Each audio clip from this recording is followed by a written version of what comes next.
तो hi friends, आप सभी का स्वागत है हमारे और एक वीडियो में। तो फ्रेंड्स, हमने पहले वीडियो में एनसीईआरटी का एक्सरसाइज का 4.2 कर लिया था क्वाड्रेटिक इक्वेशन का।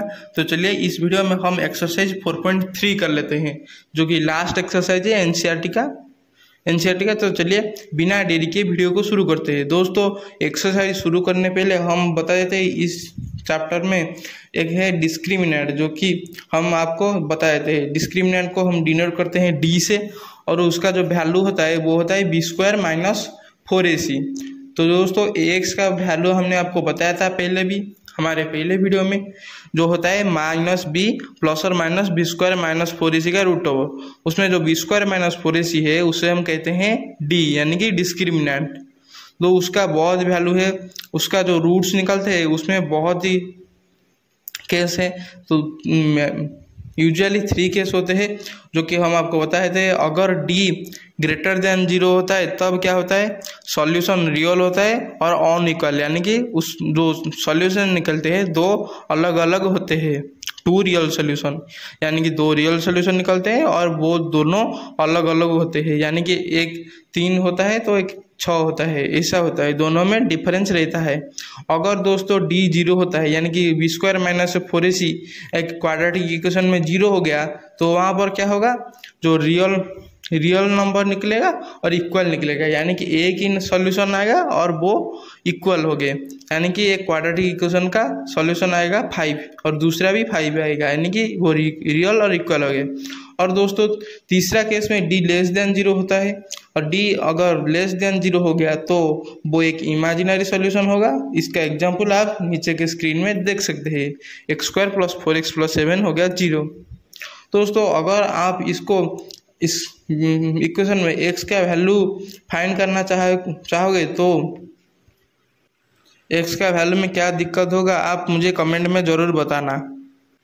तो चलिए एक्सरसाइज 4.3 के पहला क्वेश्चन को शुरू करते हैं। पहला क्वेश्चन है कि 2x² minus 3x plus 5 is equal to 0, और हमें क्या करना है कि इस क्वाड्रेटिक इक्वेशन का प्रकृति ज्ञात करना है, और जो मूल है यानी कि रूट्स है उनका अस्तित्व है, और अगर है तो उन्हें फाइंड करना है। यानी कि हमें यहाँ पर रूट्स के बारे में पूछा गया है। अगर वो रूट्स रियल होते हैं तो हमें उन्हें फाइंड करना है, अगर वो अनरियल होते हैं तो हमें उन्हें प्रूव करना है कि ये अनरियल है। तो उसके लिए हमें क्या करना पड़ेगा कि इस क्वाड्रेटिक इक्वेशन के a b c का वैल्यू निकालना पड़ेगा, और उससे हमें डिस्क्रिमिनेंट यानी कि d का वैल्यू निकालना पड़ेगा। अगर d ग्रेटर देन 0 हो गया तो वो होगा रियल सोल्यूशन। अगर दोस्तों वो d लेस देन 0 हो गया तो आपको पता है कि ये एक अनरियल सॉल्यूशन होगा। तो चलिए इस इक्वेशन में क्या है, 2x² माइनस 3x प्लस 5 0 है। तो इस क्वाड्रेटिक इक्वेशन में a हो गया 2, b हो गया -3 और c हो गया 5।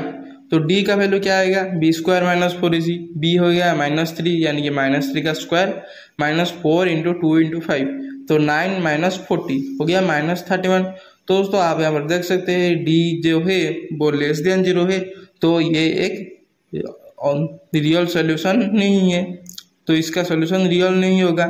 दोस्तों, ये हो गया पहला क्वेश्चन हो गया। तो चलिए दूसरे क्वेश्चन की तरह चलते हैं। दूसरा क्वेश्चन में है कि 3x² minus 4 root 3x plus 4 हो गया 0। तो इस इक्वेशन में a b c का वैल्यू हमें फाइंड करना है, और उससे हमें d का वैल्यू निकालना है। वही सब, ये रियल सोल्यूशन है क्या नहीं। अगर दोस्तों रियल सोल्यूशन हो गया, क्वेश्चन में कहा गया है अगर रियल सोल्यूशन हो गया तो हमें उसे रूट्स का वैल्यू भी निकालना है। तो चलिए हम पहले a b c का वैल्यू निकाल लेते हैं। इक्वेशन है 3x² minus 4 root 3x plus 4 हो गया 0। तो इसमें क्या है, a हो गया 3, b हो गया -4 रूट 3 और c हो गया 4। तो d जो डिस्क्रिमिनेंट है उसका वैल्यू हमें पता है b² माइनस 4ac, b² यानी कि -4 रूट 3 का square minus 4ac 4 into 3 into 4 हो गया क्या 4 रूट 3 यानी कि क्या स्क्वायर, यानी कि 16 इंटू रूट 3 इंटू रूट 3 हो गया क्या 48 माइनस 4 4 16 इंटू 3 48 माइनस 14 हो गया 0। दोस्तों, हमें यहाँ पर पता चल गया कि डिस्क्रिमिनेंट का वैल्यू 0 आ रहा है। तो ये इक्वेशन रियल सोल्यूशन है और इसका एक ही सोल्यूशन है। दोस्तों, आप चाहे तो इसे पूर्ण वर्ग विधि से कर सकते हैं, लेकिन यहाँ पर कुछ कहा गया नहीं है कि भाई पूर्ण वर्ग विधि से निकालो या इसी और कोई से। तो हम क्यों करते हैं कि हम शॉर्टकट यूज करते हैं और एक्स का फॉर्मूला पुट करके इसका सॉल्यूशन निकाल लेते हैं। दोस्तों एक्स का फॉर्मूला आपको पता है, एक्स क्या हो गया माइनस बी प्लस और माइनस बी स्क्वायर माइनस 4 इसी का √4/2 है। तो हो गया -4√3 प्लस और -4√3 का स्क्वायर -4 × 3 × 4 का √ओवर। दोस्तों आप यहाँ पर देख सकते हैं कि डी का वैल्यू हमें 0 बताया गया है, तो इसका वैल्यू हम क्यों निकाले, बी स्क्वायर -4 इसी का वैल्यू हम क्यों निकाले, हमें बताया गया है कि भाई वो 0 है, तो 0 का √ओवर वही 0 आएगा। तो हो गया क्या 4√3 प्लस और -0/6, तो 4√3/6 आप इसे लिख सकते हैं कि 2√3/3। तो दोस्तों यहीं पर इसका वैल्यू निकल आया। तो चलिए तीसरी क्वेश्चन की तरह चलते हैं। 2x² - 6x + 3 हो गया 0। यहाँ पर a का वैल्यू 2 है, b का वैल्यू -6 और c का वैल्यू 3 है। वही हमें करना है कि भाई डिस्क्रिमिनेंट का वैल्यू निकालना है। b² - 4ac -6 का स्क्वायर -4 × 2 × 3 हो गया क्या 36 - 24 यानी कि 12। दोस्तों यहाँ पर थोड़ा अलग हुआ, डिस्क्रिमिनेंट का वैल्यू ग्रेटर देन 0 आया तो इसका वैल्यू रियल होगा और अनइक्वल होगा, यानी कि दो वैल्यू निकलेंगे। तो चलिए हम x का फॉर्मूला पुट कर लेते हैं, -b प्लस और -b² - 4 इसका √4/2 है। दोस्तों हमें यहाँ पर b² - 4 इसका वैल्यू पता गया है 12, तो हमें 12 का √ओवर निकालना है, ना कि b² - 4 इसी का फॉर्मूला पुट करना है। तो -b यानी कि -6 प्लस और √12/2 × 2, a का वैल्यू 2 है, तो 6 प्लस और -12 का √ओवर हो गया 2√3। 2√3 का स्क्वायर आप देख सकते हैं कि उसका स्क्वायर 12 निकल रहा है। तो 3 प्लस दोस्तों पहले क्या आ गया 6 प्लस और -2√3/4। दोस्तों ऊपर 6 प्लस और -2√3 से अगर हमने एक 2 कॉमन लेके नीचे वाले 4 से डिवाइड कर लिया तो क्या हो गया 3 प्लस और -√3/2। तो अल्फा का वैल्यू निकला है 3 प्लस √3/2 और बीटा का वैल्यू 3 -√3/2। दोस्तों जो अल्फा बीटा है दो सॉल्यूशन है x के, तो पहला हो गया 3 प्लस √3/2 और बीटा हो गया क्या 3 -√3/2। दोस्तों देख सकते हैं 2x² - 6x + 3 जो इक्वेशन था उसका हमने दो रूट निकाल दिया। तो चलिए अगले क्वेश्चन की तरफ चलते हैं। तो दोस्तों दूसरे क्वेश्चन में ये कहा गया है कि एक आम का बगीचा है जिसका लंबाई चौड़ाई से 2 गुनी है और उसका क्षेत्रफल दिया गया है 800 स्क्वायर मीटर। तो हमें क्या करना है, ये स्थिति संभव है क्या नहीं वो देखना है, और यदि है तो उसका लंबाई और चौड़ाई हमें खुद ढूंढना है। तो चलिए हमें क्या बताया गया है, जो आम का क्षेत्र है उसका क्षेत्रफल हमें बताया गया है कि 800 स्क्वायर मीटर, और बताया गया है कि जो चौड़ाई है वो लंबाई से 2 गुनी है, नहीं चौड़ाई का 2 गुना लंबाई है। तो चलिए हमें बताया गया है कि जो ब्रेड्थ है उसको हम ले लेते हैं x और लेंथ को ले लेते हैं ब्रेड्थ का 2 गुना यानी कि 2x। तो हमें बताया गया है, हमें पता है दोस्तों एक फॉर्मूला एरिया = लेंथ × ब्रेड्थ। तो 800 स्क्वायर मीटर क्या हो गया 2x × x, तो 2x² हो गया 800, तो x² हो गया 800/2 400, तो x² - 400 हो गया 0। दोस्तों यहाँ पर अब हमें क्वाड्रेटिक इक्वेशन भी मिल चुका है, लेकिन हम क्या करते हैं x का स्क्वायर - 20 का स्क्वायर हो गया 0। आप इसको क्वाड्रेटिक इक्वेशन भी सॉल्व कर सकते हैं। x हो गया 20 का x का स्क्वायर हो गया 20 का स्क्वायर, तो x हो गया प्लस और माइनस ऑफ 20। दोस्तों 20 मीटर ये कभी पॉसिबल नहीं हो सकता, -20 मीटर ये कभी पॉसिबल ही नहीं हो सकता। तो आंसर हमारा हो गया 20 मीटर।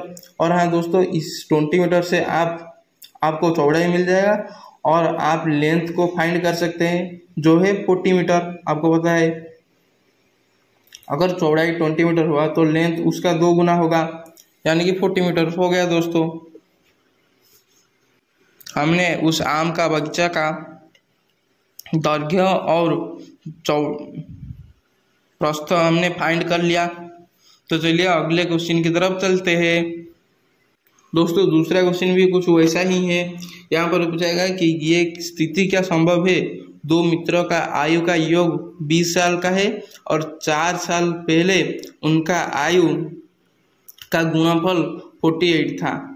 हमें फाइंड करना है कि ये स्थिति संभव है क्या नहीं, और उससे हमें उन दोनों का आयु यानी कि ढूंढना है। तो चलिए, हमें पहले पता गया है कि दोनों का एज यानी कि आयु को हम मान लेते हैं ए और बी। हमें पता गया है कि a प्लस बी हो गया 20 और b का वैल्यू हम पहले और एक बार फाइंड कर लेते हैं। b हो गया 20 माइनस a इस साइड में था, हमने उसको 20 के साइड कर लिया तो उसका साइन चेंज हो गया। दोस्तों, हमें बताया गया कि 4 साल पहले उनका आयु का गुणनफल हुआ था 48, तो a माइनस 4 इंटू बी माइनस 4 हो गया 48। तो b का वैल्यू हमें पता गया है 20 माइनस a, तो a minus 4 into 20 minus a minus 4 हो गया 48। तो a minus 4 into 16 minus a हो गया 48, तो 16a minus a square minus 64 plus 4a हो गया 48। तो 20a minus a square minus 64 plus 48 equal to 48। तो a square minus 20a plus 64 plus 48 हो गया 0, x square minus 20a plus 112 हो गया 0। दोस्तों, हमें यहाँ पर क्वाड्रेटिक इक्वेशन फाइंड कर लिया। तो चलिए, उससे हम x का वैल्यू निकालते हैं। x हो गया क्या, माइनस बी प्लस और minus B square minus 4 root over by 2 है। आपको फॉर्मूला पता है, आपको क्या करना है कि नंबर्स उसके जगह पकाना है। तो माइनस ऑफ माइनस 20 प्लस और माइनस माइनस 20 का स्क्वायर माइनस 4 इंटू 1 इंटू 112 का रूट ओवर बाई 2 इंटू 1। तो 20 प्लस और माइनस 20 का स्क्वायर हो गया 400 माइनस 448 का रूट ओवर। दोस्तों, यहाँ पर आप देख सकते हैं कि 400 माइनस 448 क्या रूट ओवर, जो कि एक माइनस नंबर का रूट ओवर, जो कि आप नहीं निकाल सकते। तो यहाँ पर दोस्तों जो रूट्स निकलेंगे वो अनरियल हो गए, यानी कि वो वास्तव नंबर नहीं हो गए। तो दोस्तों, ये इससे हमें ये पता चलता है कि ऐसा इक्वेशन बन ही नहीं सकता। अगर बन गया तो ये क्वेश्चन रॉन्ग होगा। तो दोस्तों, ये स्थिति संभव ही नहीं हो सकता। तो चलिए अगले क्वेश्चन की तरफ चलते हैं। अगला क्वेश्चन में ऐसा दिया गया है कि एक पार्क का क्षेत्रफल दिया गया है 400 स्क्वायर मीटर और उसका परिमाप दिया गया है 18 मीटर। हमें फाइंड करना है कि ये बनाना संभव है या नहीं, और अगर बनाना संभव है तो उसका लंबाई और चौड़ाई हमें ढूंढना है। तो चलिए, पहले हम जान लेते हैं कि इसे हम बना सकते हैं या नहीं। उससे पहले हम लेंथ और ब्रेड को मान लेते हैं एक्स और वाई। दोस्तों, पेरीमीटर यानी कि परिमाप, दोस्तों आपको 10th क्लास में इन सब जो है पेरीमीटर, एरिया यानी कि क्षेत्रफल, इन सब का इंग्लिश वर्ड आपको मन में रखना है, क्योंकि ये 11th क्लास में बहुत यूज होते हैं। तो चलिए हम क्वेश्चन पे चलते हैं। हमने ले लिया कि लेंथ और ब्रेड को एक्स और वाई ले लिया, और हमें पता गया है कि परिमाप जो होता है वो है 80 मीटर, यानी कि 2 इंटू एक्स प्लस वाई हो गया 80 मीटर। तो एक्स प्लस वाई हो गया 40 मीटर, तो वाई हो गया 40 माइनस एक्स मीटर। और हाँ दोस्तों, एरिया जो का फॉर्मूला आपको पता गया है, लेंथ इंटू ब्रेड, वही फॉर्मूला हम यहाँ पर पुट कर लेते हैं, एक्स इंटू वाई। वाई का फॉर्मूला आपको पता है, वाई का वैल्यू हमने यहाँ पर निकाल दिया 40 माइनस एक्स। तो एक्स इंटू 40 माइनस एक्स हो गया 400, 40x माइनस एक्स स्क्वायर हो गया 400, तो x square minus 40x plus 400 हो गया 0। दोस्तों, ये हो गया आपका क्वाड्रेटिक इक्वेशन। आप यहाँ पर फॉर्मूला पुट करके निकाल सकते हैं, नहीं तो आप इसे ऐसा भी निकाल सकते हैं, x square minus 20x plus 400 हो गया 0। तो x into x minus 20 into x minus 20 हो गया 0। तो x minus 20 into x minus 20 हो गया 0। तो यहाँ पर x का वैल्यू हमने 20 फाइंड कर लिया। दोस्तों, यहाँ पर देख सकते हैं कि लेंथ का वैल्यू और ब्रेड का वैल्यू इक्वल हो रहे हैं, तो ये एक स्क्वायर है, यानी कि एक वर्ग क्षेत्र है। तो दोस्तों, यही पर आपका क्वाड्रेटिक इक्वेशन खत्म होता है। तो चलिए, इस वीडियो के साथ हमने आपका क्वाड्रेटिक इक्वेशन एनसीईआरटी का ख़त्म कर लिया, और उसके साथ साथ एक्सरसाइज 4.1, 4.2 और 4.3 को भी ख़त्म कर लिया। तो चलिए मिलते हैं दूसरी वीडियो में। और हाँ दोस्तों, वीडियो अच्छा लगे तो सब्सक्राइब करना चैनल को, और आपके दोस्तों के पास शेयर भी करना, और हाँ दोस्तों लाइक भी करना। तो चलिए मिलते हैं दूसरी वीडियो में।